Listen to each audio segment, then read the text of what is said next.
You know, I think, John, you also have to take note of a big opportunity and a big challenge. The big opportunity is that we suddenly have a picture of natural gas as an opportunity in the United States like we hadn't imagined even 3 or 4 years ago.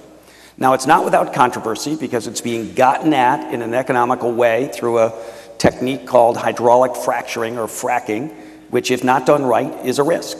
And there are some states, New York, for example, that are regulating in a serious and thoughtful way, and some other states, Pennsylvania, for example, that are not doing so. But the possibility that we're going to have a decades-long run of low-cost natural gas is potentially a bridge to a cleaner energy future. And it's a bridge... But not through hydrofracking. I believe that fracking can be done in an environmentally sound way. Well, I think... Oh, go ahead. I mean, but at what cost? I mean, that's... Seriously. I think if you look at my job of trying to bring down air pollution, if we were to burn natural gas rather than coal in the power plants of this country, local air pollution reduced 80%. Greenhouse gases, 30 to 40%. But if the water is poisoned? The data on this is very uncertain.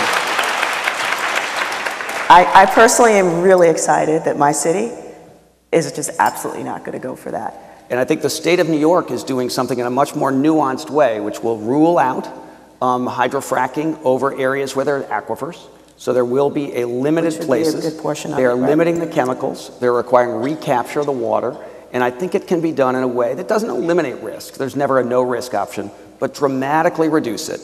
And if the opportunity is to take that risk, but to get air pollution reduced by 80%, which, by the way, for those in Connecticut, you'll be pleased, maybe not pleased, to hear we have the largest amount of imported air pollution of any state in the country, which is to say we have the disadvantage of living downwind of New York, New Jersey, Pennsylvania, Ohio, West Virginia, which is about the worst place you can be from the fact of that coal being burned upwind and blowing down into our face. So I face the problem every day of the air, by the time I get up in the morning, coming in from New York, already exceeding emissions limits, even if we don't emit a thing in this state. Go ahead, please. Yeah. Well, I think you should stop importing air pollution. Yeah, I think so too. I don't know why you're doing that. Absolutely. It's such a funny term. One of the issues with fracking, though, is I think it is an environmental justice issue.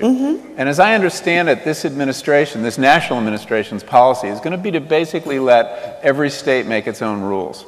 I think this is a terrible idea because it's going to end up with Kentucky, Appalachia, all the places that have borne the brunt of our other energy sources. Right. Once again, because in wealthy communities like Connecticut, they will keep it out, and parts of New York, they will keep it out, and it's going to migrate to desperate places. And I think that's really troubling. So I'm more